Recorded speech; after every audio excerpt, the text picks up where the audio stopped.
Hello YouTube, Captain Mac here, and welcome back to the life of a virtual airline pilot. We have got a busy little flight for you here. The votes are in, folks, and it was overwhelming this time. I gave the option to fly up to Boston, which provides us an option to fly the NGX over to Europe. And then I gave us another option to fly up into Canada, assuming we would probably do some flying around up there. And the response was absolutely overwhelming. The votes for a flight over to Boston and then over to Europe came rolling in. In fact, I think we had more votes for this particular flight than we've had on any other in a long time.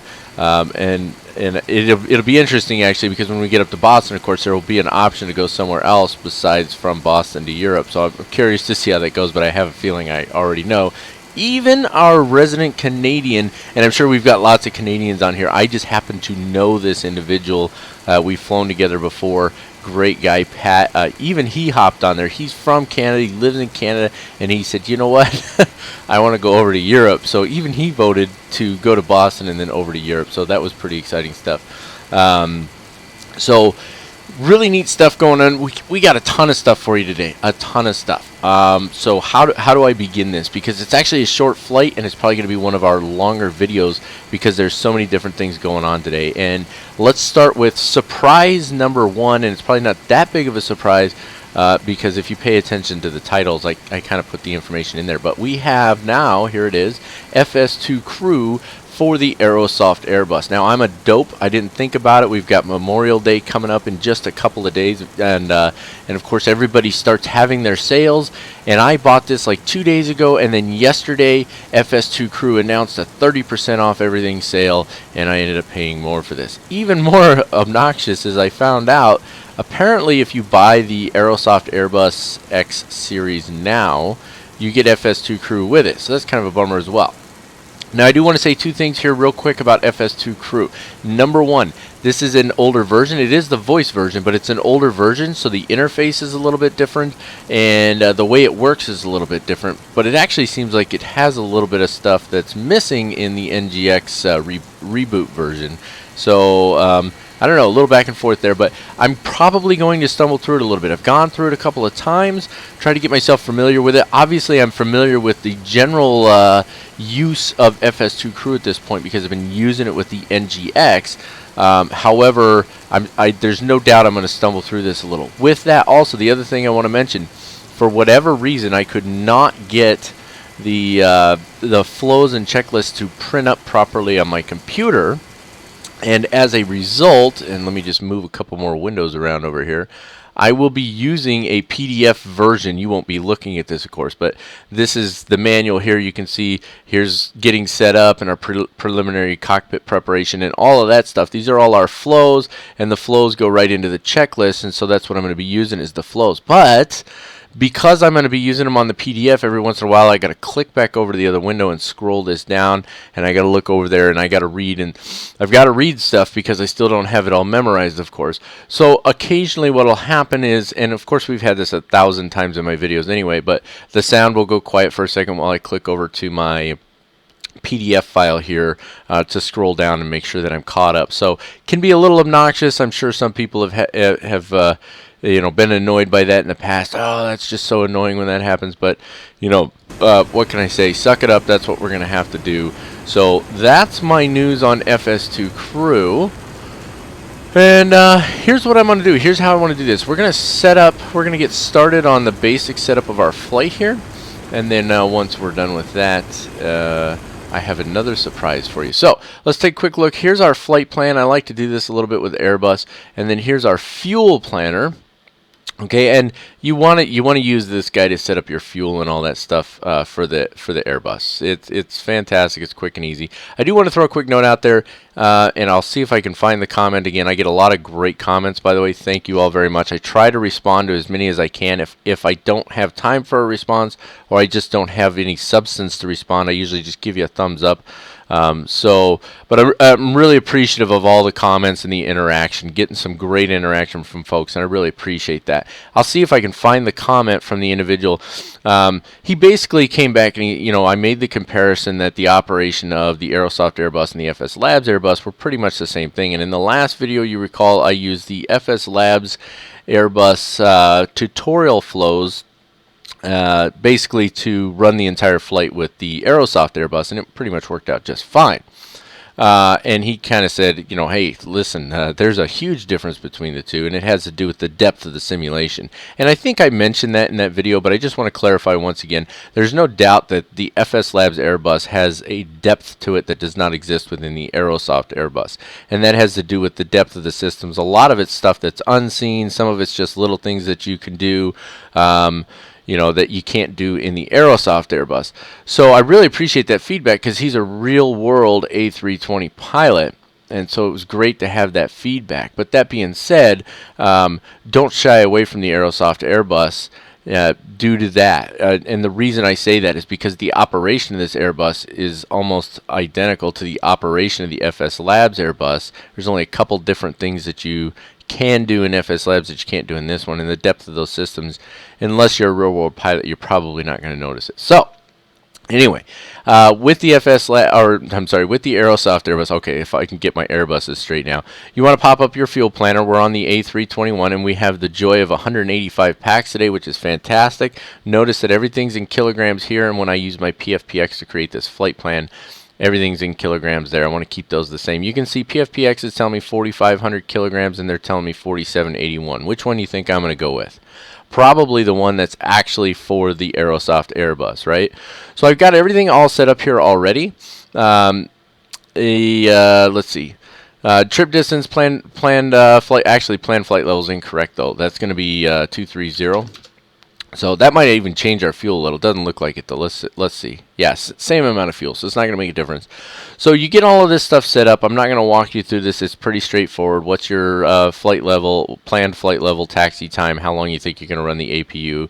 How many miles to your alternate? Which this is a little off as well. You can see our first alternate KBED is 9 minutes. It's actually no, it's spot on. It's 22 nautical miles. So 22 nautical miles. Holding fuel. I think it's supposed to be 45 in the U.S. But anyway, you get the point, right? I'm not putting in wind speed or direction. I don't really mess with that too much, but you could, and you could certainly get a far more accurate fuel picture. So once you've got all this set up, hit generate load sheet. That's all you got to do. Generate load sheet. But keep this thing open. Just take my word for it. Keep it open. Okay? You're gonna probably need it later. So let me move this back over here and then shrink it down so when I pop it up, it's in a spot where I can see it. And let's see, we can just shrink this guy down. We're not going to need this right now. Okay, so that basically gets us set up. Jumping back over, I'm not going to start FS2Crew yet, and the reason why is because the next thing I'm going to talk about is probably going to take just a little bit of time. And I know, Captain Mac just talks forever, but you guys are going to freaking love this. So, you all know that I use Navigraph charts. I've been using them for a long time. They use the Lido charts. I really like the Lido charts. They're going to the Jeppesen charts. I don't like that. However, I got an invite to participate in the beta program for their new charts cloud. Bam! There it is. Okay, and let me just tell you guys, I only played around a little bit with this. Just a little bit. Just a little. And I love this thing. It is amazing. Now it's got lots of quirks still. It is in beta. I'm actually taking notes because I want to give them a lot of feedback. But this thing is so easy to use. Now you must have a chart subscription in order to use this. Okay. And then eventually, it's my understanding that if you have a nav data subscription and a chart subscription, that's going to provide even more through this. So we're on the flights page right now, as you can see right up here in the top left-hand corner. Airports is pretty straightforward. You can filter by airports, or you can search an en route chart, all kinds of information. We're not going to go really in-depth with this on this flight because this is a short flight, but when we hop across the pond, that's a long flight, and that's going to give us some great time to make extensive use of this. But in the meantime, I do want to use it. So adding a flight is very simple. You click on Add New. you can see we've already got our flight in there, so I'm not going to add another one. Now, here's what I love this, though. Import PLN file, right? Click on Choose File. Okay, you can see it takes me right to, well, I did this last time. I had to navigate here, but as soon as you navigate here, bam, look at this. All of my plan files that I've used for all the different flights we've done and some other flights, and you literally just click on it and hit open, and I'm not going to do it right now, and it loads that file into here. It reads that file, which is beautiful. I absolutely love it. It's amazing, right? So we've got our KJFK to Boston in here already, and I can delete this, right, by clicking on Edit and Delete, and it'll remove it from the list. But I'm not going to do that right now. So here's our basic route, Merit ORW. Now, I read the information. I don't think it does the stars and all that stuff, but that's okay. Now, actually, we do need to edit this because KOWD is not going to be our alternate. Our alternate is going to be, come back up here, KBED. I just threw that in there when I was playing around with it last night. So let's put KBED in there, okay, and then save that. And bam, it changed it. Now look at this. This is what I love about this. This is amazing. Open charts, open charts, open charts, right? So we're in New York right now. Bam, open charts. Look at this. All of their charts right here, and then I can filter them. So the first chart that we're going to need is for taxiing, right? But where are we? Well, if you grab the airport info chart, and you can see it's already highlighted, and it's sitting right down here. Scroll over here and click on this bad boy. Boom, look at that. And it's a little hard for me to click it because right here is a little tiny overlay that shows a microphone and that I'm recording. But it puts it down in here, right? And then I can just click on it, and it pops it right up. Look at that. Now, wait for it. Wait for it. This gets better. Shrink this down. There's a little side program you run, okay? It's this guy right here, okay? I'm going to right-click it, and it's got record flight data on, okay? And then you can do settings and stuff like that. It's called Symlink, all right? You have to download this and run it to get a moving maps feature, okay? So I've got the moving maps feature going on. So if I click on this guy, there's where, bam, it moved. Okay, good. There's where my airplane is parked right now, okay? Now this chart doesn't zoom in, which is kind of a shame. I wish it did. I can go to full screen mode. Okay, and I can zoom in a little bit like that, and I can close it out just like that, just as simple as that. I got tools right here. I can rotate it. Actually, it does let me zoom it in. Look at that. It just wouldn't let me zoom it in with the mouse. Oh, there we go. Now it does. So now I'm just using the mouse wheel, zoom it right in.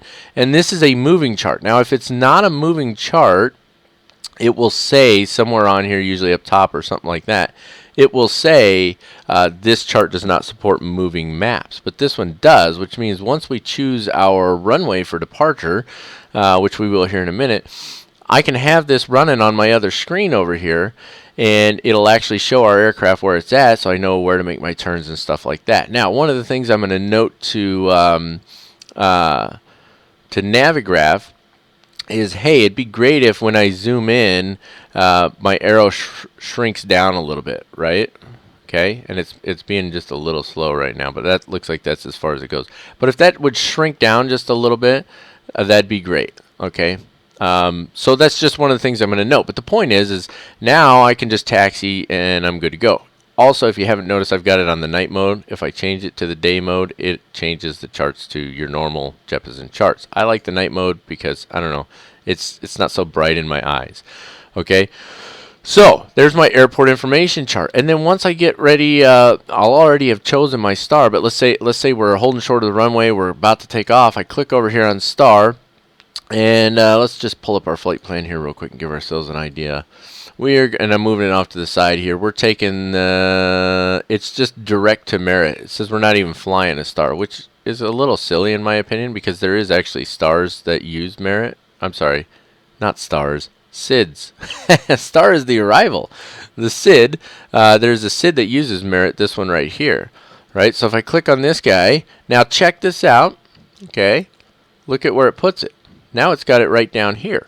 Okay, so I don't have to go through this every time. I've got my taxi, I've got my SID, right? Now, watch this, it gets better. Go back, go Boston, open charts, okay? And then now we go whatever our star is going to be, which is Wounds 2, okay?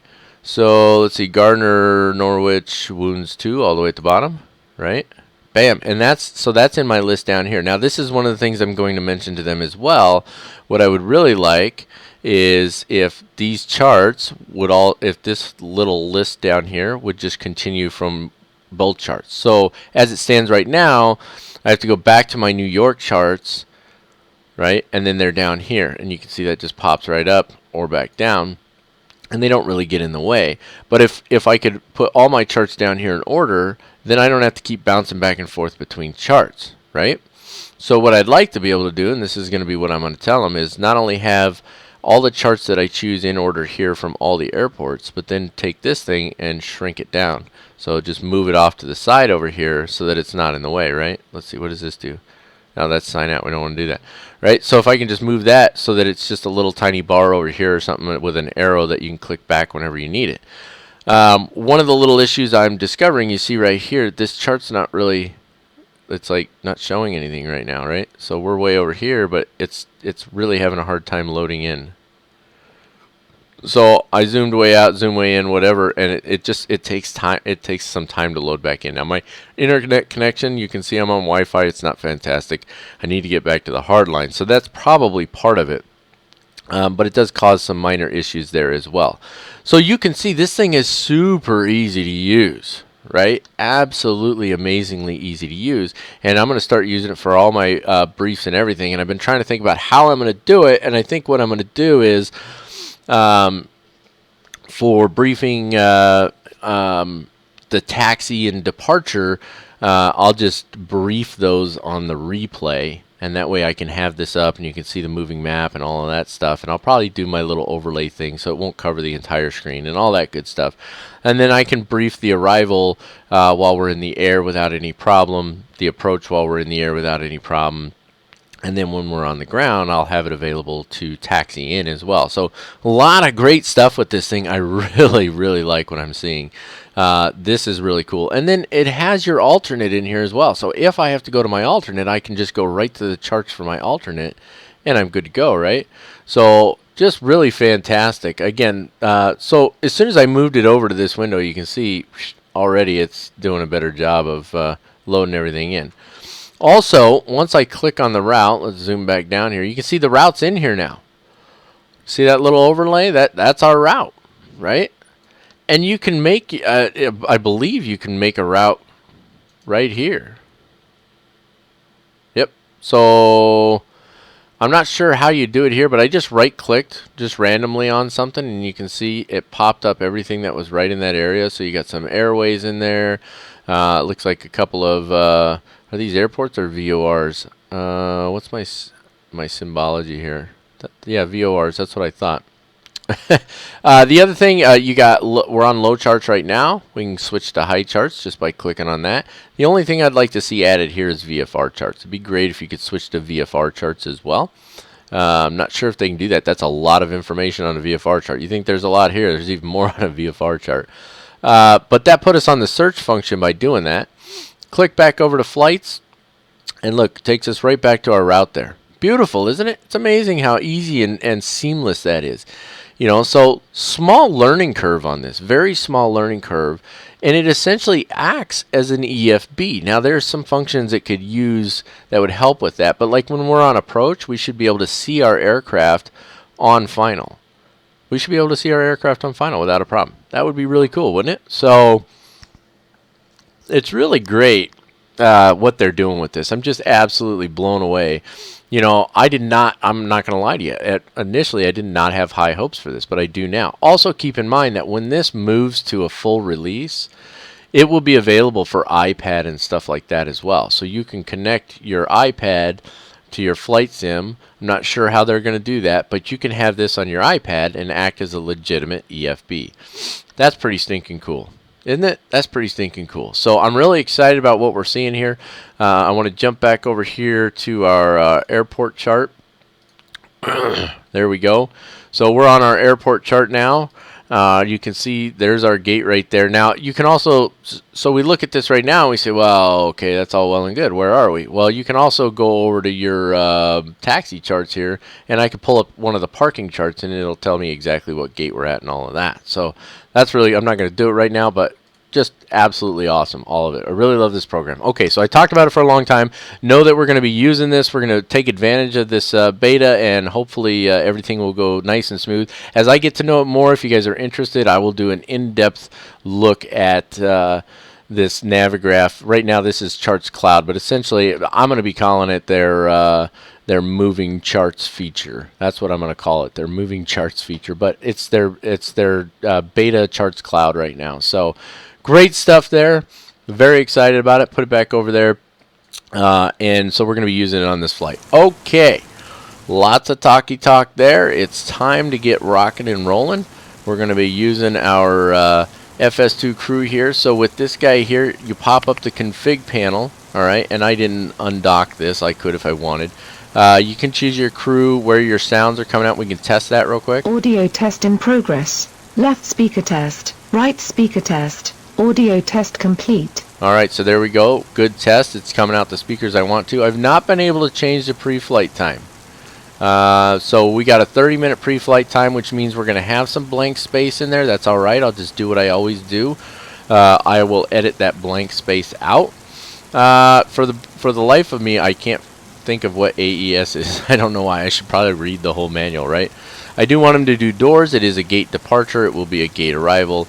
And for, again, ASDEX, my brain is not functioning properly, so go ahead, feel free to tell me in the comments what AES and ASDEX are, since I didn't bother to actually look. Start crew, it's asking if pushback is required. It will be, so we want to put that in there. And then you can even put in what your pushback distance is. Now, I don't know if it actually turns the aircraft and stuff.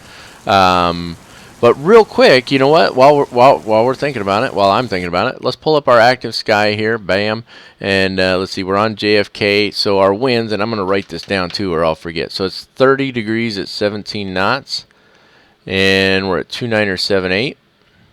And I got a cough coming for you. Don't you like how I let you know in advance? All right. Obviously, we got rain showers going on. You can see the rain falling and stuff like that. So the wind being from 030 degrees. Let's move this back over here before we shrink it down. Pull this guy up. Bam. Go back into our charts real quick. There's our airport information chart.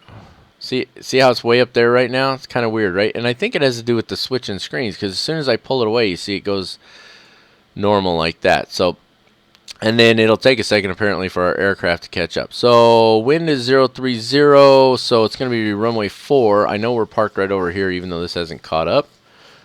Let's see if resetting. Nope, so that's not going to do anything right now. That's all right. So you can see there's some lag there. It is beta, guys. It is beta, so no sweat. I'm not worried about it. So we're going to use runway 4 left, right? And so let's see. When we push back, we're over here. We want the tail to go to the right and the nose to go to the left. That's what I was getting at here, right? So let me get that back over there.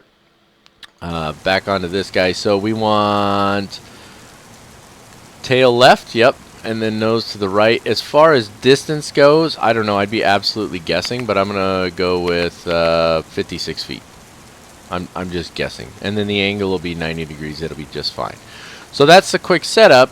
And then we click on this guy. Oh, and power's on external, because I don't want him to start the APU right away. I got external power here, right? So let's hop in the flight deck. Bam. This stays up, and let's run the pre-flight events. We ready for this? I've got it muted too. That's what the little M is there. All right, pre-flight events. Hi there, Captain. How are you today?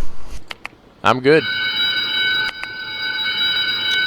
Oh, and I didn't find an option to get rid of this little green thing up here. So every time I talk, it's registering something up here, right? Right now it's not, because I'm muted. So that was probably telling us the doors and stuff were being opened, right? So if we look over here, you can see he's powering up the aircraft. The jetway was already there, but jetway's done. Power coming on the aircraft. All of that good stuff is happening in our pre-flight events, and it's cockpit prep right now. Lights coming on, the whole shebang. I love it. This is why I love FS2Crew. So let's turn that off. Let's get this out of the way here, and let's look at what we have for pre-flight events. Okay. I'm a little stuffy this morning. Okay. So, little silence here for a second. Back into the aircraft. Okay. So, before start procedure, which one's which here? Set the ADIRs to nav. So let's see if he's done that. He has not. So that's going to be us. So it's going to be 1, 2, and 3. All right, we're good to go there. Back down here. Elapsed time reset if necessary. I don't know how you reset the elapsed time. Maybe you pop this guy up. Yeah. Oh, okay. So you could scroll this up. I guess you can scroll this down now if you want. Right? I don't know. But anyway, we're not going to mess with it right now because we're probably going to be a little bit slow here. All right. Oh, that's really slow right there. Hold on. Watch this. I love this. Is why I love chase plane. Pull chase plane up. I don't like how slow it's panning. Right. Go to camera. There's our pan view right there. Bring that up to about 3 usually. Now look. Not too fast. Not too slow. Right. And then I can change it easily anytime I want. Just like that. And I don't need to save it. I don't need to save that. I only need to save it if I want to change the camera position. I love this. This thing's awesome. Okay, where are we at here? Extinguish all white lights. We need to take care of that. So these guys go off. You'll see that this is all the procedures and stuff are pretty much the same as the FS Labs Airbus. Exterior lights as required. Nav and logo lights. That's these guys right there. I don't know how much of this he's doing right now. It's kind of interesting. But anyway, let's carry on. Sign set. Whoops. Come on. There we go. Emergency exit light armed. There we go. Pack flow as required. We'll just leave the packs alone. We're not going to mess with them right now. And then set up MCDU. Now this is important. It says on here, this is critical. The MCDU must be set up in full for each flight as FS2Crew takes a lot of required data directly out of the MCDU. Fantastic. So here we go. Reset IRS to nav. We've already done that, right? They're on nav. Yes, they are. Okay. So reset them to nav. We're good to go. Go to our initialization page, align our IRS, and we're good to go. Now, this should be a company route in there. So it should be KJFK. If I can find my buttons here. To KBOS. BOS. And I don't remember if it's 01 or not. Please wait. It was 01. Fantastic. And the flight number, let me pull that up real quick. Flight number is 1105. American Airlines 1105. So AAL 1105. There we go. Cost index for us, same as always, 85. Cruise level is flight level 230. Because we're not going that far, actually. And we're going to go on that page for the moment. Jump to the flight plan, and you can see it's already got that in there. It's got merit in there, and then a flight plan discontinuity because there's really nothing else in our flight plan. Again, I'll pull this back up for you. And you can see we go merit, and then direct ORW, and then wounds 2, right? So it didn't put wounds 2 or ORW in there, so let's get those in there. So real simple, since it's direct, we just go ORW, if I can find the R, there we go, ORW, put that right there, and then click on Boston, arrival, and then these are runways right now, and we want to go over one page. You see the little left right arrows? Go to the right one page, and that's just our stars. That's what we're looking for right now, right? And wounds 2 is what we're looking for. No transition available, so we'll insert that, and then you can see straight down the list, ORW, Jewett, Fosty, Hefty, wounds, and then flight plan discontinuity because we don't have an approach put in here yet. Okay, fantastic. Over to our performance page, we're not going to mess with this quite yet. I actually want to go back to the initialization page. Again, left right arrows means we can scroll over. We need our block fuel. Well, what's our block fuel going to be? I actually forgot to do the load, didn't I? Sorry. I got sidetracked because of the FS2Crew. Go over to your right MCDU menu, click on load fuel, and then click on initialize load sheet. Give it a second, and that's everything you're going to load, right? So boarding, cargo, fuel, load all of those, and then let's check our doors. It should open the doors for us. Yep. So open, open, open, open. Right. These are different than you know. This is the condition it's in, not the condition we want it to go to, unlike some of the other ones. So just keep that in mind. These are open right now, and the font shows orange, and then you get the little green on what condition it's in. So we've got all our doors open. I don't know why the aft left is open, but it is. So doors are good to go right now. Loading is taking place. They're starting to load packs, all that stuff, even though FS2Crew is not loading it yet. Now, what's our block fuel? Well, if we look on here, brain doesn't want to function. There's our center of gravity. Okay, I'm out for the walk around. Okay, he's doing his walk around now. Fuel is 4.78. Let's just verify that, right? So hop down here. That's why I keep this guy open. Block fuel would be 4.78, wouldn't it? Okay, so we're good to go on that. I think we could probably exit out of this thing now so we don't have it running in the background, so that's good. So 4.78 is our block fuel. It's just going to be 4.7 on here. 4.7. Block fuel is done, and that's important because all the fuel calculations are going to take place as well once we get our performance done. Now it says right here, center of gravity 27, trim is up a 1.1. Okay, right here it shows up 0.8. That's not what we want. So we want flaps 1 slash and then the word up. I think we need to put the word up in here. Up 1.1. I don't think I did this last time, to be honest with you. There we go, up 1.1, and automatically did our V speeds for us, and we're good to go. And if we go back to our initialization and fuel prediction, it still hasn't done fuel prediction. Okay. Wondering if I missed anything here. Flex, it's got a flex 2 temp. It put it in there automatically. So yeah, we'll go with the flex temp. I'm fine with that. So 57 degrees. Next phase, that'll be our climb, cruise, descent, and then approach, which we won't put in this information until we get a little bit closer. Flight plan's done, except for that discontinuity, which is alright. We can leave that in there for now. And I believe that's it. There's nothing else to do on here. Position monitor, IRS position. Oh, we can monitor the positions, aircraft status. That's the initial page when you pop up, showing us we've got our current version of nav data and all that stuff. So active nav data is good till the 17th of June. Blah, blah, blah. Yeah, I don't think we're missing anything in here. Did I forget something, guys? Oh, wait, you can't tell me. It's on a thing. It's a video. Okay, so let's hop up here. I like to have the dome light on. Which one's the dome light? It is this one. Boom. Makes it a little easier to see when you're getting started, right? He's doing his walk around right now. We need to make sure the barrel reference is set, and we want to switch it to inches HG, and we said it was 29 or 78. It's already set, so he must have set it. Fantastic. LS is required. LS? I don't even know what that is. I guess I'm going to have to read a little more. FCU set, that's this guy on the front here. We're going up to 23,000. Right click the little black wheel in the back, and that allows us to adjust it like this. Now you can have him do this as well, but because he's outside the aircraft, we can't do anything about that. Let's see, anything else? FCU, this is usually set to your V2 speed, right? So if we hop down here and go back over to performance, we can see our V2 is 130. So we can set that to 130. Come on up. There we go, 130. ATC squawk code set. Hop down here and move back. And here's our squawk code right here. Let's see, what's he got it on? It's on standby. Good. I guess you don't clear it out on this one. Just 2336. That's what we're squawking. Easy peasy, lemon squeezy. What else? Turn on the radios. We won't use them, but it does this to me a lot. Come on, radio. Oh, you know what?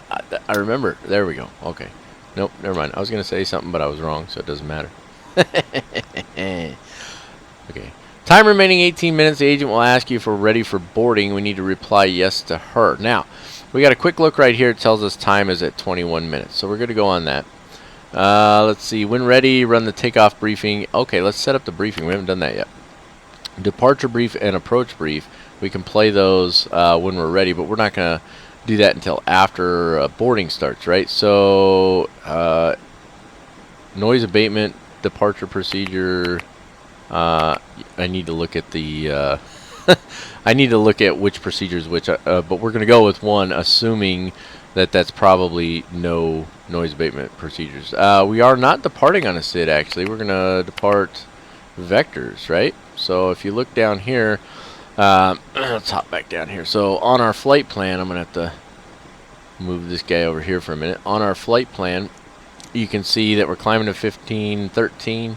And then direct to merit, right? So technically, I think that's vectors. Because if you look on here, it just shows a dotted line. And I think that has to do with the way that's set up. So that's how we're going to do it. and we'll just leave it as is. Flaps are 1. Runway is wet, which is interesting because I didn't do anything. I wonder if it just read the weather and knows it's wet.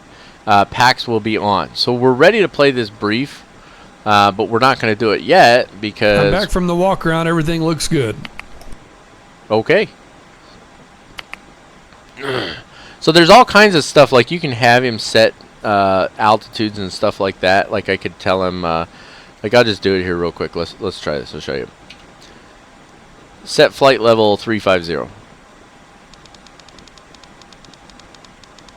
So you see he's changing that right there. Now I'm going to change it back because we're not going to fly at 350. But that's pretty cool, right? Level I just tell him to set it. 350. Just like that. Bring it back down to 230. So, you know, it seems to me that there's a few things in this that the new one for the NGX doesn't have. I know you can do that. I'm sure you can. I don't remember how off the top of my head, and I don't have that manual in front of me, obviously. What are we at? We're at 19 minutes, so she's going to come in just a minute, and then right after that, we'll probably go ahead and take care of that takeoff brief. So all of this is the preliminary stuff, right? So, hey, Captain. The agents want to start sending people out. Can we start boarding? yes. Okay, I'll let them know. Okay, so they're going to start the boarding now. That's this point right here. So you see, it even tells you in red what you're supposed to say. You don't have to say this. I can just use the button on the panel right here, which is what we're going to do just because it's easier, because I'll forget to say any questions. And then we'll probably skip ahead a little because nothing else happens until we get to the load sheet. And then when we get to 2 minutes, and I'm scroll this down and prep it anyway. When we get to 2 minutes, they'll close the outer doors. Ground crew will contact us. We need to tell them go ahead. They'll let us know they're removing the jetway. At 1 minute, the flight attendant will inform us the cabin's ready for pushback. We'll tell her thanks. And then if using external power, we need to start the APU and turn on the APU bleed a few minutes prior to engine start. And I can have him do that. Now in here is a whole list of phrases you can use as well. And I'll scroll all the way up to the top here. Right, so voice commands and voice checklists, right? Miscellaneous commands, right? Pre-flight events, external power handling, all of that stuff. It's all in here, and it's all quick link too, which is really cool. But I like to have a printed version because that's just how I am. So back to the flows. So these were all my flows. Okay, his flows are down below, so that helps. It'd be nice if it said captain right here. It does though. It says captain right up here. So these are all my flows. His flows are all below mine, right? So I don't need to worry about what he's doing. I just need to trust that he's doing it. Okay, so they're loading right now, and then we're going to press on. Let me get this out of the way. You can hear him loading even when I'm not on the main window, because FS2Crew is an external program, right? Excuse me. So we're going to let them continue loading here for a few minutes. I'm going to shut my face. And then when we get down here pretty soon, we'll... in fact, we can do the takeoff brief right now. Let's do that while they're loading. So bring this guy over so we can play the brief. Are you ready for the takeoff brief? Go ahead. Okay, we have no MEL issues today. I will be the pilot flying. It will be a standard takeoff using NADP-1, and we will be flexing to 57 degrees. The departure will be by ATC vectors. We will use config 1 for takeoff. Runway condition is wet. As for anti-ice, it's not required. The packs will be on. We'll use standard calls today. At or below 100 knots, I'll reject for any warnings. Below V1, I will only reject for an engine failure, a fire of any kind, a configuration warning, or anything I deem will adversely affect the safety of the aircraft. I will reject the takeoff by calling stop. If you could, monitor that the auto brakes have activated and that the spoilers have deployed. Once we stop, if there's a fire, I'll position that side of the aircraft to be downwind and we'll evacuate through the open side. I'll advise the cabin and you talk to ATC. Above V1, we'll take the aircraft into the air and sort it out there and decide if we need to return to the airfield. If you noticed anything amiss during the takeoff roll, please notify me. Any questions? Okay, that's checked and no questions. Takeoff brief complete. All right, pretty straightforward, right? And now I can just close that down. A lot of noise going on back there. I'm just taking a look over here. There's a whole lot of, man, there's a lot of stuff in this one too. So I'm going to try not to mess it up too bad. Now, unlike the, let me make sure that I'm muted here. I am. Okay. Unlike the NGX version where you say set and check as your default if you can't get the syntax right or whatever, in here it's just set. So if there's anything we get wrong or anything like that, I'll just say set and we'll be good to go. So that'll be that. So I think what I'm going to do now is I'm just going to let them finish the loading. I'll probably edit a little bit of this out. That'll be all right. And then we will press on. Hi, Captain. The passenger boarding is complete, and I've got the load sheet here for you when you're ready. Thanks. Have a safe flight. Okay, so obviously we've hit that point where we have our loading sheet available to us now. Oh, goodness gracious. So it goes all the way down to 2 minutes before the outer doors close and all of that, which I'm probably going to speed it up here in just a minute. Also at 2 minutes, the ground crew should contact us and let us know that they're going to remove the jetways and stairs. And then at 1 minute, we're going to start the APU, and the flight attendant's going to inform us that the cabin's ready for pushback. So all of that's going to be going on. So we can actually speed this up just a little bit. So if we pull up our, where is it at? Configuration. There we go. So we can speed it down just a little bit. So that's at 8. Now it's at 7, right? And then I got it all the way down to 3, and then we'll let it. Ladies and gentlemen, welcome on board. We'll let it do it on today. its As you own locate here, your and then we'll assigned press seat, on. Please place your smaller items under the seat in front of you to provide more room for larger items in our overhead compartments. If you need assistance, contact a flight attendant. If you are unable to accommodate any item in the cabin, please bring it to the boarding door and we will check it for you. Also, review the safety instruction card in your seat pocket. If you are seated at an exit seat, also review the exit seating criteria. Captain, I suggest setting up the APU now for engine start. Ground and cockpit. Go ahead. Alright, Captain, we're removing the jetway now. Start the APU. I don't know if he does it, actually. That's all right, we'll do it. So, master on. And start. And we want to do this at 1 minute anyway, so here shortly we should hear from the flight attendant letting us know we're ready for pushback. So he doesn't start the engines in this one either. We have to do that. So you'll see it's definitely different, but I like it. I like it a lot. So we're just waiting for that 1 minute mark now. Jetway should be back. Or not. Interesting. We'll move it back ourselves. That was kind of interesting. I thought they moved it automatically. But I guess they don't. Alright guys, everyone's seated. We're all buttoned up and ready to go in the back. Thanks. If you need anything, just let me know. So again, it pops up telling me what I'm saying, what my syntax is. I don't know how to turn that off. I'm going to have to look into it a little bit more. But once the APU is up and running, which it is, let's hop up here. APU gen should be on at this point. If I right click it, it shows that it's off, so left click to turn it back on. We'll turn the APU bleed on as well, and now we can have the ground crew actually disconnect the external power. So let's see. I don't know if we actually have to turn it off first or what. Let's just turn it off because we don't need it, and then let's go ahead and take care of that. So cockpit to ground. Go ahead. Please disconnect external power. Roger, disconnecting the GPU.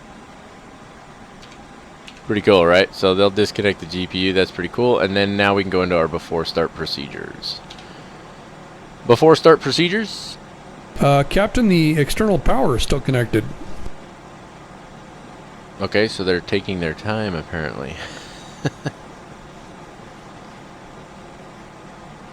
See, you have to mute it because it registers everything you say, and I didn't have it muted right there. So, Captain, the GPU is now disconnected. okay, there we go. Before start procedures. Okay. Alright, so now he's going to go through his before start procedures. For us, we need to revise the takeoff data if necessary, which it's really not. We're good to go on that. And then we want to put this to the performance takeoff page, which is this one right here. And then once he's done, which he is already, only takes him a couple seconds as well, we can move on from there. Before start checklist to the line. Before start checklist down to the line. Cockpit prep. Completed. Completed. Gears, pins, and covers. Removed. Signs. On. ADIRS. Nav. Fuel quantity. 4,700 kilograms. Takeoff data. Set. Faro ref. 2978 set. 2978 set. 2978 set. Okay, before start checklist completed to the line. Okay, so we got a few. It says nose wheel steering disconnected as required. I don't know if we're supposed to disconnect it or not for the pushback. I'm going to leave it on just because I've had nightmare problems with that. Windows and doors check, so obviously we want to make sure that the windows are closed. That would be open. We don't want that, so we want it closed. Closed. We're good there. That clicking is it getting locked into place. Thrust levers are at idle. And make sure they work properly as well. They are. Parking brake acupressure check. I have no idea how to do that. Parking brake set. I'm quite certain though it has something to do with the barking dog. That's the acupressure. It says to check it, but there's a way to turn that on, and I don't remember what it is. Yeah, I have no idea what that is, to be honest with you. You know what? I'm not going to sit here and mess with it all day. If you guys know what I can do, like how I check that, let me know in the comments. Yeah, let me know in the comments. I don't know what else to tell you. A little silence there while I scroll down. So we're ready to go to the next part here. So, before start checklist below the line. Before start checklist below the line. Windows and doors. Closed. Closed. Beacon. On. Thrust levers. Idle. Parking brake. Set. Before start checklist complete. Alright, so we're ready for pushback now, and we have to talk to the ground to do that. So we'll talk to them, they'll talk back, all of that good stuff, and we should be good to go. So, hold on one second here, I'm just checking on something real quick. Okay, we're good to go on that. So, let's do that. Cockpit to ground. Go ahead. We are ready for pushback and engine start. Okay, all the doors and hatches are closed. The pin has been inserted. The beacon is rotating. The engine intakes are clear. And the chocks have been removed. Release the parking brake and stand by to start engine number 2. Brakes released. Roger on the brake, starting the push, and you're clear to start engine number 2. Alright, so we go ahead and we take care of our start procedure. We flip this guy over to ignition and click on engine 2. You're clear to start engine number 1 at your discretion. Alright, so once we're ready, once we're done with engine 2, then we'll start engine 1 and we're good to go, right? So pretty straightforward. So let's go ahead and continue the pushback as the engine starts up. And you can just see here, let's move down here a little bit. Woo, flying around. Alright, so you can see that it's the N2's coming up. Slowly coming up. Okay, so they disconnected the nose wheel steering. We'll just turn it off. Fuel flow's coming up. Just waiting for the engine to finish starting. Yeah, you can hear it coming in. And you can see they're turning us. Although that's not 90 degrees.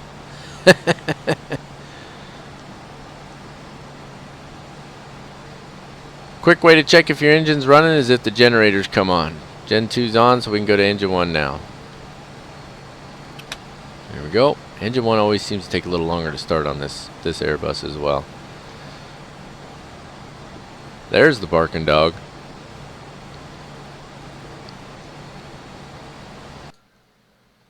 Scrolling my checklist down over here.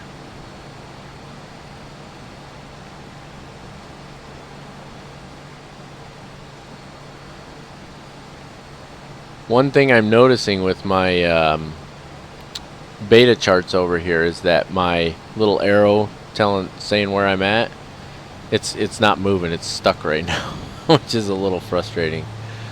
Let's go quiet just so I can figure this out here. Open charts again. See if that works. Now it seems to be working a little bit better. Still doesn't show us moving right now. It could be my internet connection too. It's hard to say. Alright, engine number 1 is up and running, so we're good to go on that. So let's see what else we got here. Oh, we need to talk to the cabin crew here. Cabin crew, arms, slides, and cross-check. Pushback is complete. Set parking brakes, please.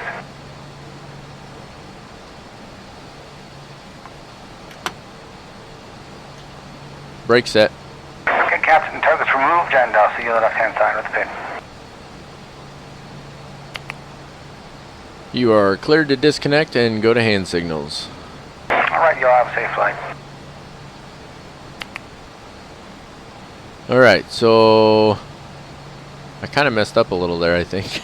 I forgot to tell him I was starting engine 2 and starting engine 1 and all of that good stuff. So anyway, I told them, oh, it's a PA announcement. That's why. Hold on. Let me unmute. See, you got the PA here, right? I forgot about this. Checked. Shut up. Let's see. Gate, cruise, top of descent, map, hold, turbulence, divert. Oh, here we go. Cabin crew, arm slides and cross check. Okay, so they're going to do that, and then let's pop it up again, and let's welcome them aboard. Ladies and gentlemen, this is the captain speaking. We want to wish you a pleasant flight, and on behalf of all our crew and myself, thank you for choosing our company as your airline today. Alright, let's carry on. After start checklist. I'm sorry, after start procedure. Oops. After start procedure. Check. Okay, so he'll do Flaps his 1 thing. plus F. Oops. I don't know what he said. He'll do his thing. We need to Once move again, ladies and gentlemen, engine welcome on mode board selector our to flight normal. today. This is the lead APU flight bleed attendant can go speaking. off, which Please direct is your right attention to here. the Right cabin click crew it. for important safety information. Engine anti-ice is required. We don't need that. Wing anti-ice. We don't need. APU master as required. We don't need that. So we can right click and turn that off as well because we don't need the APU. Let's get the dome light off. Right click. We're good to go on that. We're going to need a taxi light here. Here we go. Taxi light is on. And I think he's... No, he's still doing his after start stuff, I think. Let's find out. After start checklist. Okay, after start checklist. Anti-ice. Off. Ecam status. Checked. Pitch trim. Each door is equipped with an escape slide. Set.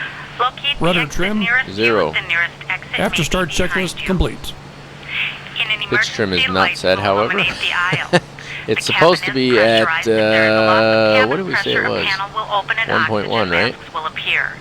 So Remain let's move seated over with here your a little seatbelt bit. fastened and pull a mask toward you to And start let's the flow see. of oxygen. Oh, it is set. Oxygen will be 1.1. flowing Okay, to the mask, we're good to go on even though that. the bag may not Alright, go inflate. silent here for just a Cover sec. your nose and mouth with the mask. Place the Okay, we need to do our flight controls check. By pulling on the ends. And he should do it with us, so let's do that now. Your seat Flight bottom controls cushion may check. be used as a flotation Ready? device. Pull up and remove the cushion. Upon exiting the aircraft, place full your up. arms around the cushion and hold on to the straps located on Full the back. down.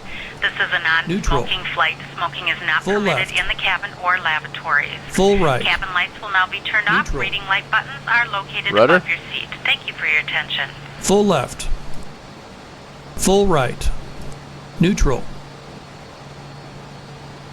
Alright, fantastic. That takes care of that. Next would be our taxi checklist here, or our... I'm sorry, it says... Yeah, because the next checklist is before takeoff to the line. So now we have our taxi flow here, which is obtain clearance. We got that. Nose light is already on. Parking brake would be off, and then clear on the left. And then we need to do a brake check as well. So let's get the parking brake off here.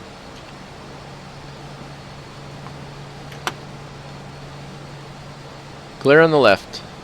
Clear on the right.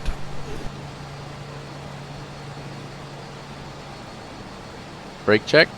Ready? Now he only responds on the brake check if there's a problem. He's not going to say anything if there's no problem at all. So, oh, let's see what else here. The moving map thing doesn't seem to be working very well, which is a shame. Let me try refreshing the page. Maybe that'll help. All right, track IR coming on here. Little jump. There we go. And let's go ahead and start taxiing out, and I will be running the taxi brief using the taxi and departure brief, even though we're not actually flying a departure today, using the new Navigraph chart system. So fantastic. Alright, so despite the fact that I point my nose the wrong way, we're still going to be able to make our taxi here without any issue. So you can see the aircraft is already starting to move a little bit here. This is one of the things I really like about this. Although it's a little quirky once you get this thing working right, the moving map feature is really cool because you can see the aircraft just kind of putzing along there. But what we're going to do is we're going to scoot up here to November oh, there's a little hiccup there. To November Charlie, and we're going to cross over A to B. And then we'll hang a left and we'll come down through here. And then we'll scoot up this way right here. Now, as we get up into this area right here, we're just going to follow Bravo right around here onto what looks like I think it stays Bravo. Yeah, it stays Bravo, and it looks pretty simple when you look at it here on the chart. But if you look out the windscreen there, you can see there's lights and signs all over the place, and it can really be difficult to make your way around. And I got to tell you, as I'm taxiing this, I'm actually glancing on the other screen because, you know, I'm recording this after the fact, believe it or not. But I'm glancing on the other screen there and just taking a view at where I'm at on this taxiway to make sure that I'm taking the right course, which at an airport like JFK, which you can see is just absolutely crazy, it's really nice to it's really nice to have that Captain, come on, brain Captain function. is It's secure. really nice to have that that moving feature there, so that I can make sure that I'm getting onto the right taxiway. And I don't even know if that lined up properly in the video, so that I was making the turn on here at the same time I was on there. But that's what I tried to do. So anyway, moving right along, we're going to continue on down Bravo. Let's shift this over a little. Isn't that fantastic? Slide right on down Bravo all the way here to Kilo. And we got to kind of make a funky little turn there, and we're going to cross over runway 31 left, as you can see here. So we got this funky little turn coming back here and then kind of cross over. And I kind of gave up on the idea of trying to align this brief with where I'm at in the video, because otherwise there's a whole lot of blank space in there, and that's just not going to work out. But anyway, crossing over 31 left here, and then we're going to scoot all the way down here to, I believe, Kilo 1. We want to take the last one there, and that's where we're going to hold short of runway 4 left. And there we have it, pulling up to Kilo 1, short of runway 4 left, and that takes care of our... 4 left. Well, there you go. We even hear it from her. That takes care of our taxi briefing. Now let's take a look at our departure really quick. So even though we're not actually using this departure, I just wanted to pull this chart up, partly to highlight this awesome feature. You know, if we were flying this departure, we could literally look at it, and we would see ourselves following this route right here. Of course, we're not doing that. We're going to be taking off straight away, and we're heading straight out to Merritt. And you'll see after we actually take off here, and of course I'm playing this back as, through FS Recorder, and that's why it shows the aircraft moving even though we're still technically taxiing.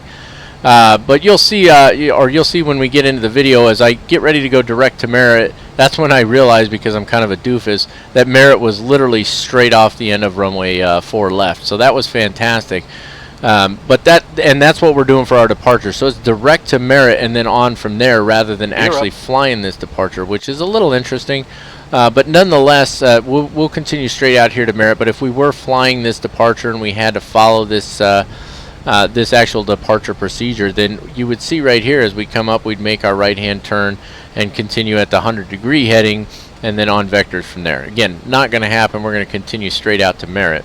And then it'll be just like that. Now, of course, once this aircraft leaves this dotted line area, as far as the charts is concerned, it'll no longer be on the chart, which is a little bit frustrating, to be honest with you, because you know, you've got all these waypoints out here. It'd be nice if you could continue off of this dotted line area with the moving charts feature. But that's going to take care of our taxi and our departure procedure. Off we go to fly it, and then we'll do some more. We'll have some more look at this when we talk about our arrival and our approach.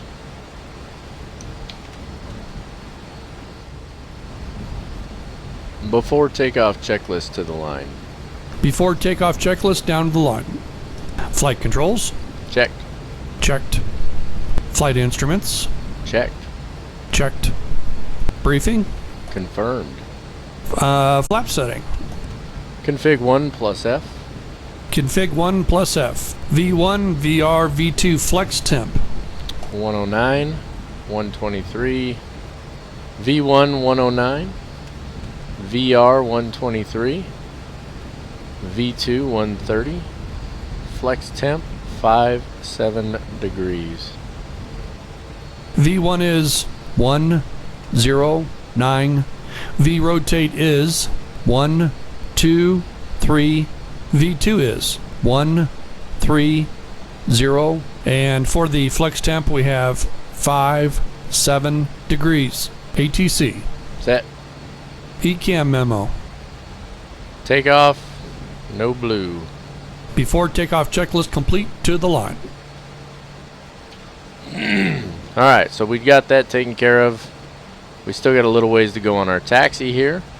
So I'm going to finish taxiing out, and then we'll carry on with the appropriate procedures. Alright, here we are holding short of runway 4 left, so let's press on and get this bird in the air. Before takeoff checklist below the line. Before takeoff checklist below the line.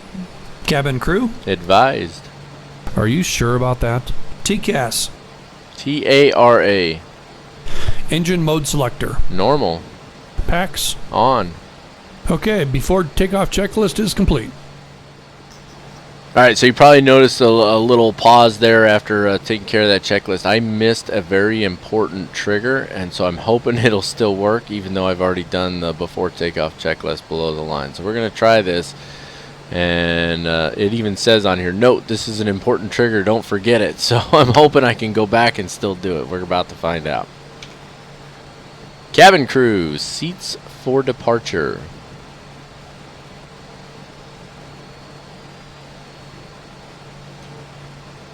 Am I paused? No, I'm not paused. I have no idea if that did anything or not. So we might be all messed up. That's why he said, are you sure? When I said that cabin crew had been advised. So yeah, let me try this. Let me go. Okay. I'm going back up. So I scrolled this back up to before takeoff below the line. I know we already did it, but I'm going to try this again, okay? So let's see if this works. Cabin crew, seats for departure. Clear on the approach. Before takeoff checklist below the line. Before takeoff checklist below the line. Cabin crew.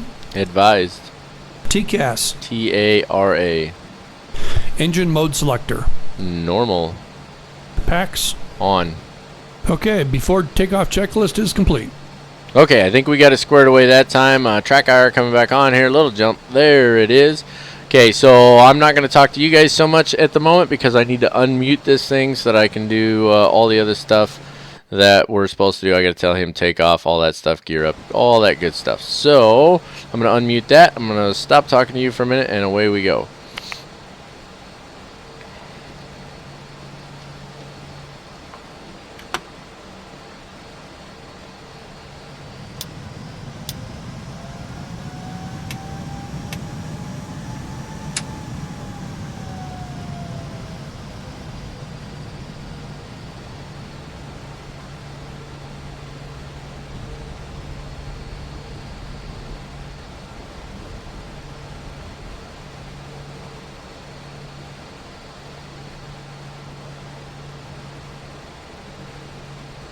On runway 04 left.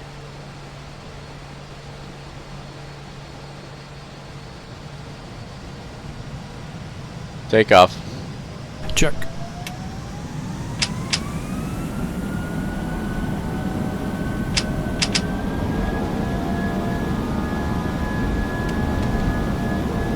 Thrust set. Check.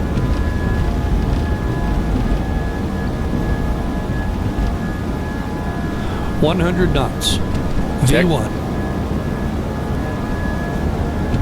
Rotate.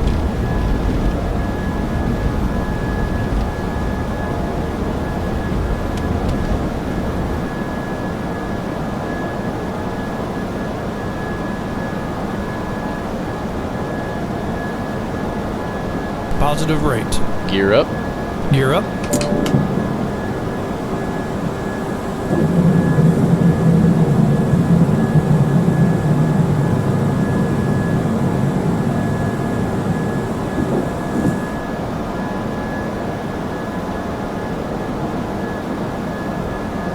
Gear up. Gear up.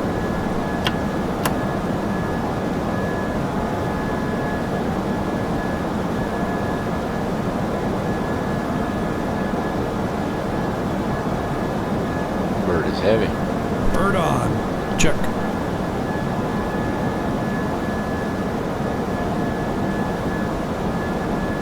I have no idea what I just told him to do.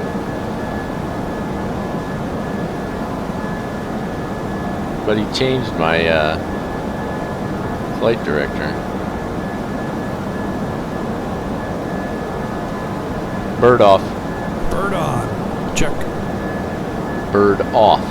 Bird on. Check.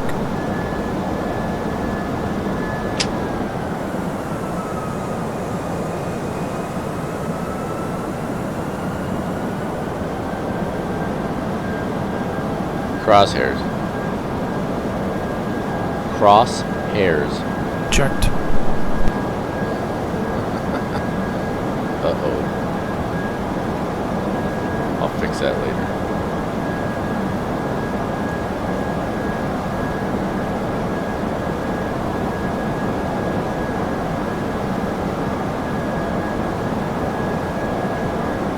Flaps up. Check the speed. I said. Flaps up. Flap 0.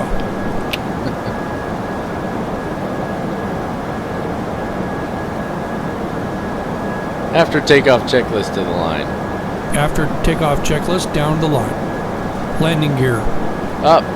Flaps. Retracted. Packs. On. After takeoff checklist completed, to the line. Track hour coming up. Okay. Gotta scroll this down, sorry. I have no idea what I did when he went to this bird on thing. What's going on with the speed either. Okay, we need to change to a direct to mode here. I don't know why it's... It shouldn't even be letting me mess with the speed, to be honest with you. So hopefully that fixes it. Let's hop down here real quick and let's go to flight plan. Actually, we just need to go direct to... Where's Merritt? Let's type it in. Where's the M? M-E-R-I-T. So we do that. Merritt. Insert direct to. And it should be turning now, right? Or were we already headed direct to Merritt? I don't know. Let me change my chart over here real quick. Yeah, we were already headed direct to Merritt. I mean, Merritt's literally directly off the nose of that runway, so... Okay, now he's taking over the speed, which is what I want him to do. Make sure he's got control of the altitude there. Excuse me. Okay. So once we cross 18,000 feet here, we'll have him set the baro to, we'll set it to standard, or we can tell him set standard. And then we perform an altimeter cross check. The FO will say passing flight level whatever.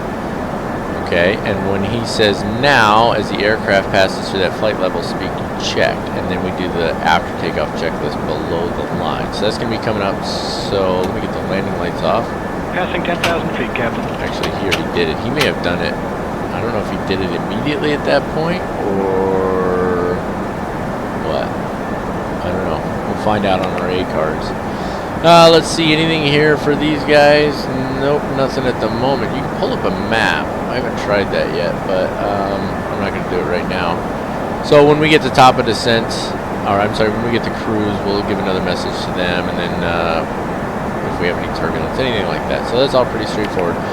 So we're just really just kind of waiting on getting up to 18,000 feet here. So I'm just going to go quiet for a minute because there's no reason for you guys to sit there and watch nothing going on. But once we get up there, we'll take care of that next part of the checklist, and then we'll move on to our obligatory elevator music. Yep. Set standard.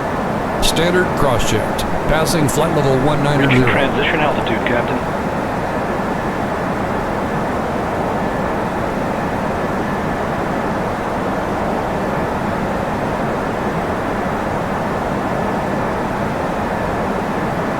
Now. Checked. After takeoff checklist below the line. After takeoff checklist below the line. Para ref. Standard set. Standard set. After takeoff checklist is complete. Alright. So that takes care of everything up until we get to cruise, which we don't actually talk to him during cruise. And there's really nothing else to do. We're all set. We're climbing. We're almost to our cruise altitude because we're not going to be out here very long. We're almost to Merit as well. So we're rocking and rolling. And that means, you guessed it, it's time for some of that obligatory elevator music.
Alright, let's take care of this arrival brief really quickly. As you can see here, it tells you right here, this chart does not support moving maps. Now, that's kind of a bummer, and that's just one of many things that I'll address in my suggestions. And that's what they're asking for, is suggestions regarding these movable charts or moving charts and stuff like that. Still loving the program. It's not a deal breaker for me by any means, but it'd be great if you could actually have your aircraft, you know, this little guy, appear on here and see that you're following the route properly and stuff like that. I just think that'd be fantastic. So, but anyway, let's go ahead and take care of this arrival briefing really quick. It's obviously we're going into Boston here. This is the Boston Mass Star. No, that's not right. Again, I got to get used to Jeppesen charts here, guys. It is a star for Boston, Massachusetts, but it's the Wounds 2 arrival, ORW.Wounds 2, right? And ORW is our transition point. Okay, we talked about that already. So we're going to transition here at ORW. We'll come in here, hit 057 degrees down to Jewett, it looks like. And it says expect to cross at 250 knots or less at 11,000 feet. That's probably not going to happen for us, but we'll see. We'll see what happens. And then down here to Fosty, continuing on the same heading, then just a touch to the right there, down to Hefty. I like that one. And then down to Wounds. Okay, and that's obviously what the arrival is named after. Let's see. It says all aircraft landing Mansfield Municipal and Marshfield Municipal. Harlow, I guess that's the whole name of the airport. Expect to cross Wounds at 3,000, and then expect radar vectors to final. Then it's talking about props up here landing at Logan International. Expect to cross 7,000. None of that's applicable to us, so we're not too worried about that. You can see here's the airport up here. So once we get to Wounds, then it's going to transition onto our approach from there. So pretty straightforward as far as the arrival is concerned. Not a whole lot going on here. It's going to take me a while to get used to Jeppesen charts again using this, but eventually I'll get there. If we look up here, you can see the ATIS for arrival is 135.0 for Logan. Airport elevation, it says C graphic. Is it talking about this graphic? Because it's not on here, is it? Forecasting transition altitude, Captain. That's interesting, actually. So I think it's this right here, saying Logan International 19, which I think is pretty close. I think Logan's at like 20 feet or something like that. So I'm assuming that that's what it's telling us, is those are our elevations there. Again, not used to Jeppesen charts. So let's see what else. Transition level 180. And that's pretty much the gist of it. There's plenty of information on here. There's a lot going on some of these charts, so but we'll get it all figured out as we go along. Maybe I'll do a tutorial on Jeppesen charts, vice the Lido charts. We did the standard FAA charts and Lido charts together a long time ago. Maybe we need a new chart tutorial. Of course, I've got to learn it myself first, don't I? Okay, there's our arrival briefing. Off we go then. Alright, obviously we're at cruise altitude. We're not going to be here for very long, so I want to take care of setting up our approach. It's going to be the ILS 4 right approach, I believe it was. Let me double check my charts over here real quick. It is ILS 4 right. Just double checking. Oh, it's nice to have that thing, let me tell you. So let's go in here real quick. Boston, arrival, and ILS 4 right is what we're looking for. Those are all VORs. ILS 4 right. We're not going to do anything else. We've already got Wounds too, so we're good to go there. Let me pull up the chart actually really fast. And our transition is at Winnie. Let's see if Winnie's on here. Oh no, those are stars available, not transitions. Let's see if there's transitions. There it is, Winnie. Via Winnie. Bam. So ILS 4 right via Winnie off the Wounds 2 star. Insert all of that. And then we look here, we're almost to ORW, and then Wounds, and so there you go, you see right there. So we need to clear out that flight plan discontinuity, hit clear, clear, and we're good to go. So we're all set on that. Let's go to our performance page and scroll over to approach, and we're at 29er82, so 29er.82, we need to put that in there. The temperature, I didn't grab the temperature, but I can grab that right now. The temperature is 9 degrees Celsius. So put 9 in there. And then the wind is 050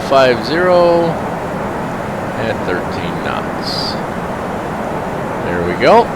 We're going to go on that. We're going to be Barrow at 200 feet. Right? Yep. No, that's not right. Let's see. What's airport elevation? Looking at my chart over here. Airport elevation is 20 feet, so Barrow should be 220 feet. 220. There we go. The flaps will be full, so we're going to go on that. Our approach speed will be 145, landing at 140. And then our ILS frequency is 110.3. Yep, 110.3. So we go to our nav radio. 110.3. That's our ILS frequency, and our final approach course is 36 degrees. There we go. We're all set. We go back to our performance, and we'll leave it on the approach page for now. And you can see we're almost on our top of descent right now, and we're going to enter that guy. We want to be at Winnie at 4,000 feet, so set altitude 4,000. to go. So he's going to set the altitude to 4,000. As soon as we cross over this line, we'll start our descent. Let's go ahead and give our PA announcement. Ladies and gentlemen, this is the captain speaking. We've reached our top of descent, and as you've noticed, I've turned on the seatbelt sign. So if you could, kindly return to your seats and fasten your belts. Thank you. Altitude 4,000. All right, and then during the descent procedure, yeah, there's really nothing else to do except when we get below 18,000, we'll set the barrel ref. We can have him do that, and then he'll give us an altitude check again. I may or may not record that, not too worried about it. But what I'm going to do now is I'm going to go ahead and hop off of here because I don't want this video to be any longer than it's probably going to have to be as it is. Let's see, just clicking on my chart over here, waiting for the aircraft to reach the chart boundaries, which it will here shortly actually. And so it should actually follow. I've got the arrival chart up over here, so it should actually follow that. It's pretty cool.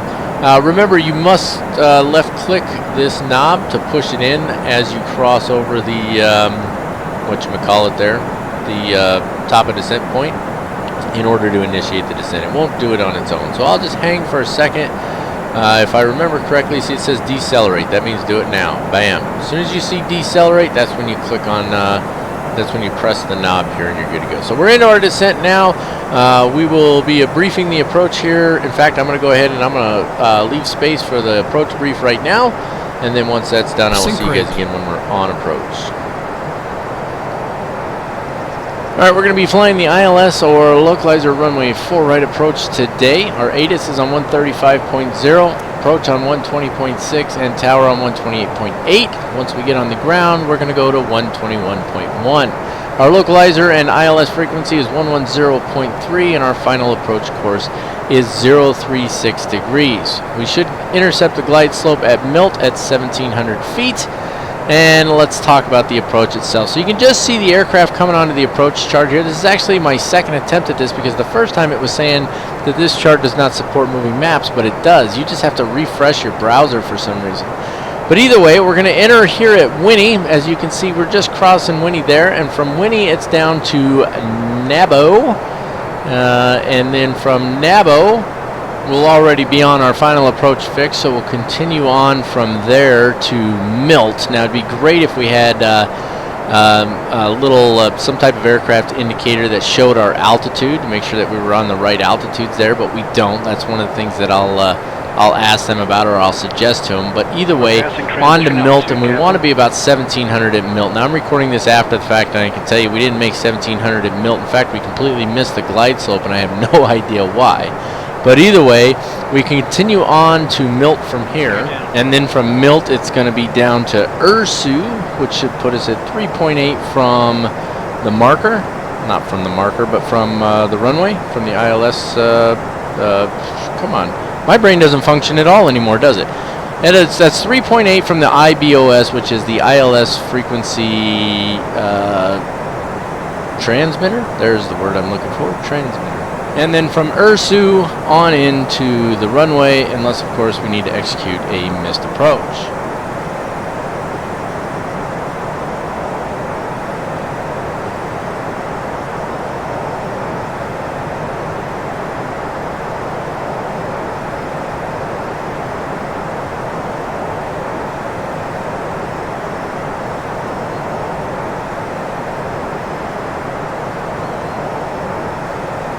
If we have to execute the missed approach, what we'll do is my brain doesn't want to work.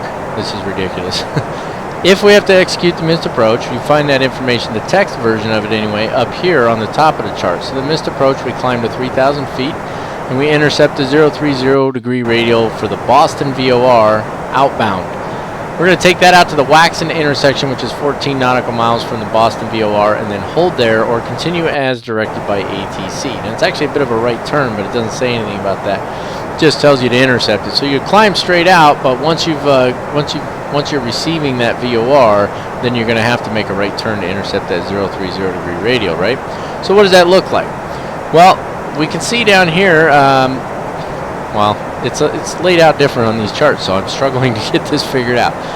We've got more information about our runways and our go around or missed approach procedure here, right? So climb straight ahead to 3,000 feet, and then the 030 degree radio for the Boston VOR. That's the frequency 112.7 out to Waxon. So it gives us all the information right there. Also, we've got some runway information.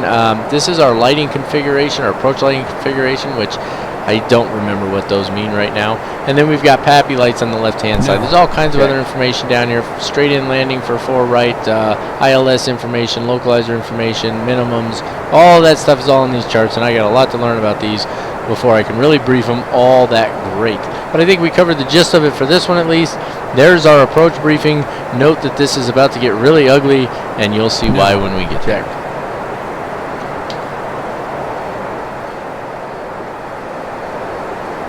Are you ready for the approach brief?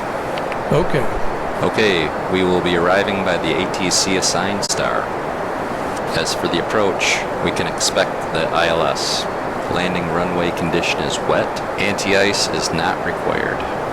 We will use full flaps for landing. Auto brake. We will leave it off for manual braking. The packs will be on.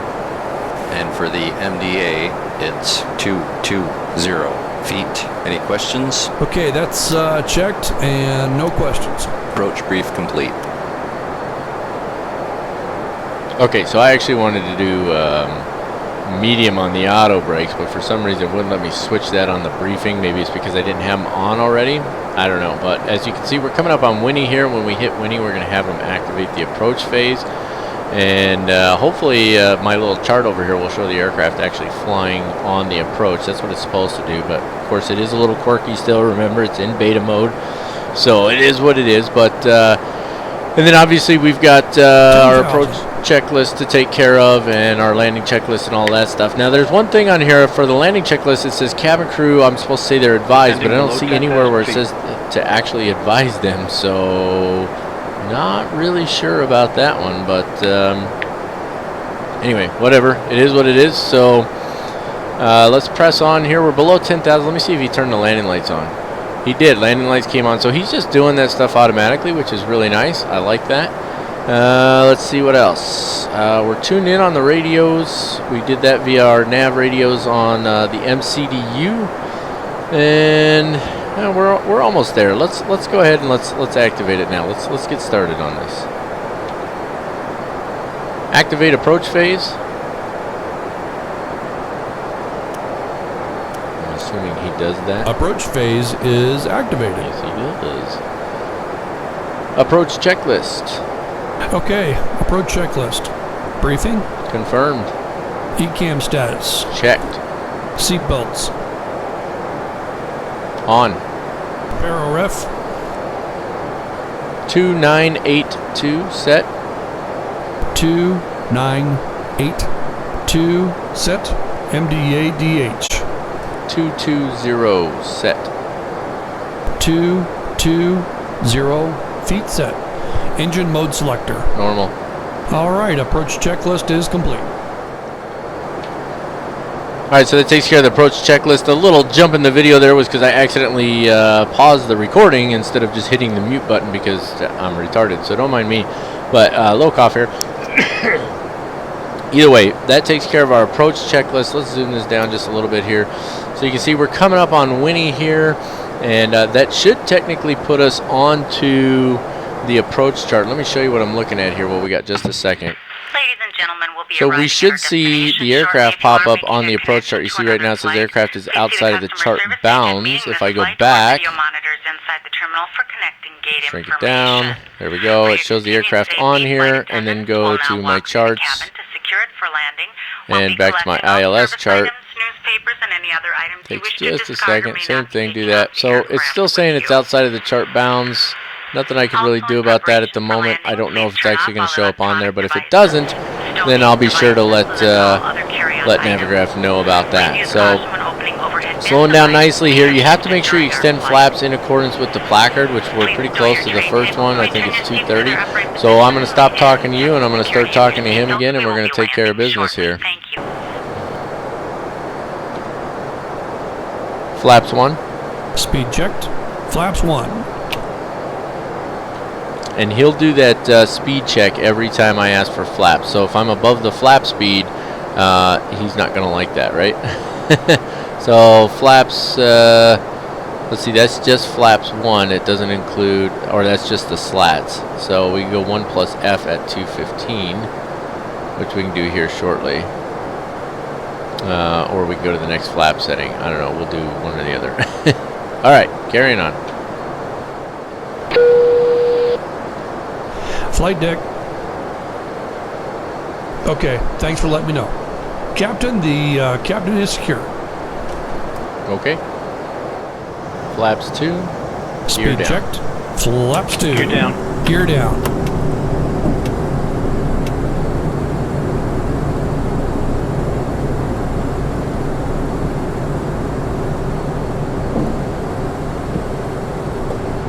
Flaps 3.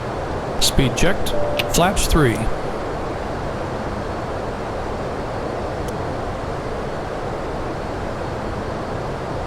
Flaps full. Speed checked.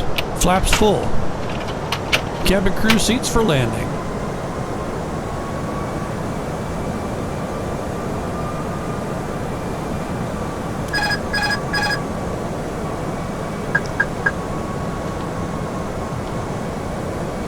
Landing checklist, please. Okay, landing checklist. Cabin crew. Briefed. Advised. Auto thrust. Speed. ECAM memo. Landing, no blue. Landing checklist complete. So we're having to fly this by hand because it missed the glide slope for some reason. I have no idea why it missed the glide slope, but it did. So we're way above it right now, and so I'm trying to get down. You can see I'm descending at a pretty high rate here. That's alright though. So the localizer's locked in, but the glide slope is not.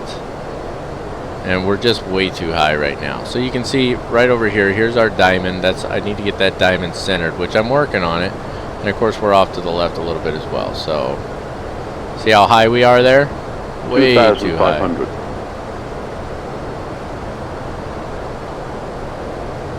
Okay. Set go around altitude.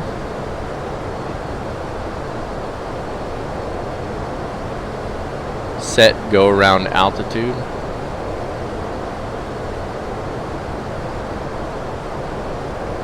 $4,000.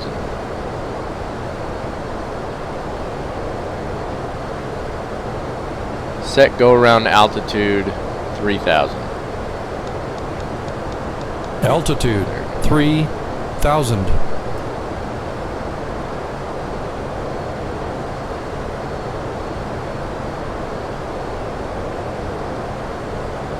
I don't think we're going to make this. 1,000. 1,000. Glide. Pitch.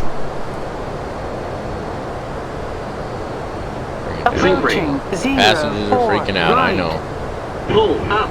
Pull up. Whoa, what's with all the 500. chopped? Sync rate. 400. Sync rate. 300 above. Sync rate. I have no idea where I'm at. Unbelievable. I have 1.3 gigs of frickin' VAS right now. 2 minimum. Ludicrous. That was frickin' ludicrous. 100. Absolutely ridiculous. 70, 60, 50, 40, 30, 20. Retard, retard, retard, retard, retard, retard. Spoilers. Oh my God. Absolutely ridiculous. Reverse screen. Unfrickin' believable what just happened there. 4.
okay to clean up.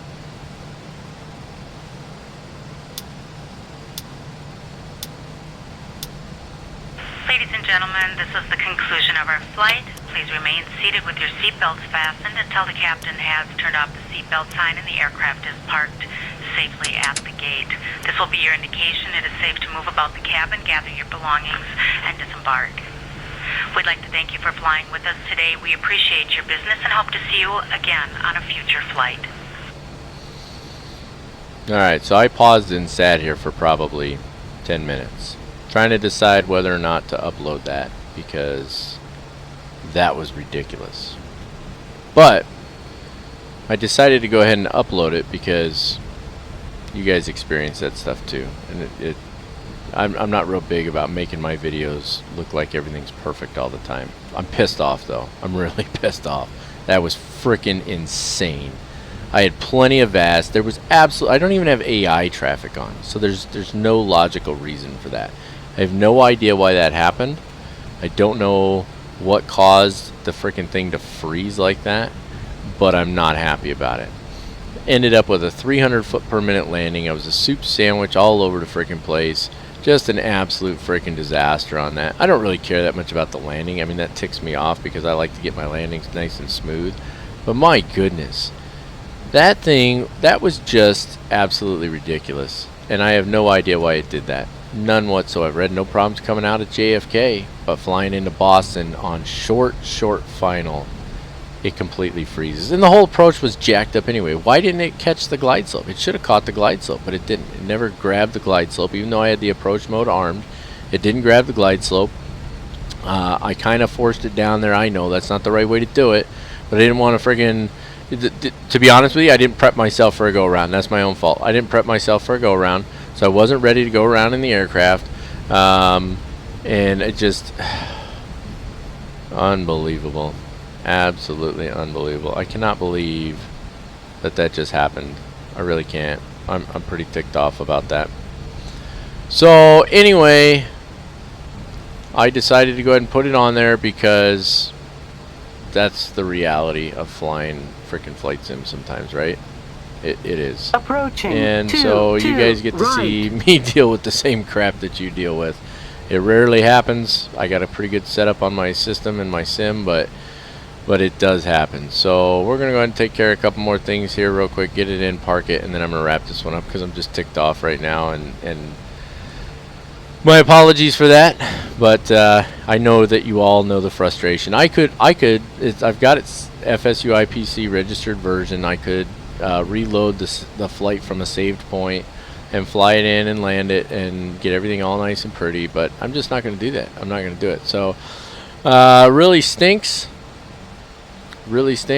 but it is what it is. So let's go ahead and let's press on with our FS2Crew here and get this wrapped up because I've had enough mistakes for this one. After landing checklist. After landing checklist.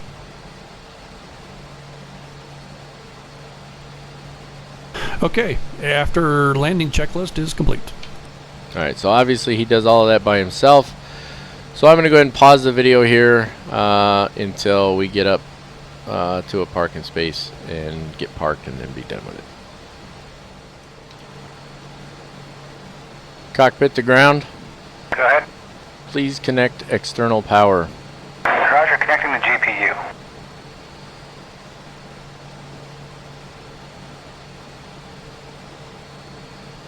Let him, once he tells us we're hooked up, we'll go through our flow here real quick. Captain, the GPU is now connected. Okay, so we're good on that, so we can go ahead. Parking brake is on. We can turn the engine master switches off. Actually, let's make sure we're on ground power. We are. We're on external power. So right click these, 1 and 2, both off. We're good to go on that. Beacon light can come off at this point. Go ahead, off. There you go. Let's see. Other exterior lights off. Strobe should go off. I think nav and logo are supposed to stay on. Wing lights are off. So we're good on all those. All the landing lights and stuff are off. What else? Seatbelt sign can come off. All the way off. We're good on that. And let's see. We can cockpit from ground. go ahead. Yes, sir. Chocks are in now, and you can release the parking brake. Thank you. Okay, so chocks are in place. Let's turn the parking brake off. There we go. And let's see what else. PA announcement. Speak cabin crew disarm slides.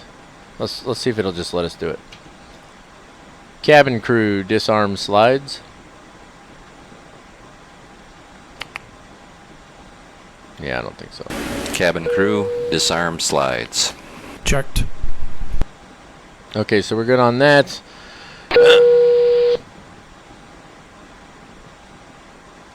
Flight deck. Captain, all slides is disarmed. Okay, so that was the trigger for the outer doors to open, and now we can run the parking checklist. Parking checklist. Okay, here's the parking checklist. APU bleed. Off. Engines. Off. Seat belts. Off. Exterior lights. Off. Fuel pumps. Off. Parking brake and chocks. Set. Released. Set. Released. Parking checklist is complete. Okay, so you can see I'm struggling just a little bit here. I don't think we're going to do the securing the aircraft checklist. Instead, I think we're going to wrap this flight up here. A little frustrated, obviously. Everything was great up to that point. A lot going on, boy. We were really moving, trying to keep up with FS2Crew there at the end. And then, of course, the whole the slideshow thing and the freezing. And it just, it's ridiculous. But anyway, other than that, this is a good flight. It's my first time really going full through with FS2Crew on the Airbus. Excuse me. And I enjoyed it very much, and I hope that you guys did too. Obviously, just like with the NGX, as I get more used to it and what the terminology is and stuff like that, it'll be a lot easier to go through these flows and stuff. But in the meantime, that's going to wrap it up for this one, folks. I do apologize for getting as upset as I did, but I know that you all understand, so I'm not too worried about it. I thank every one of you for taking the time to watch the video. I'm grateful for all of my subscribers. Thank you, every one of you. We're over 4,200 now and just moving right along, and I'm just loving every minute of it. Love the feedback, as I mentioned already. Love getting the comments. Don't forget, throw some comments down there. Look for the voting thread on this one. I'm pretty sure where we're going to be going next, but still a good time. So if you haven't already done so, please go ahead and smash the subscribe button there. We'll keep climbing that number up as high as we can get it to go, because that's the whole point, I guess, right? Well, no, it's just fun. That's really the whole point. Don't forget, give a thumbs up to the video down below as well. The more thumbs up we get, the better it pops up in the search and stuff like that. And it just makes me feel special. You can like us on Facebook. You can follow us on Twitter. And you can follow us on Twitch at CaptainMac3588. We will be getting back to live streams at some point, but we're pressed for time as it is. And so I'm just going to do the best I can to get videos out right now. I got a lot of other stuff going on. Big announcement coming up here sooner or later that I think you guys are going to be really stoked about. So I'm looking forward to that as well. And that's it. That's all, folks. So until next time, as always, keep the blue side up, or in this case, once again, the gray side, unless otherwise instructed by ATC. God bless you all. Thank you for watching, and have a fantastic day.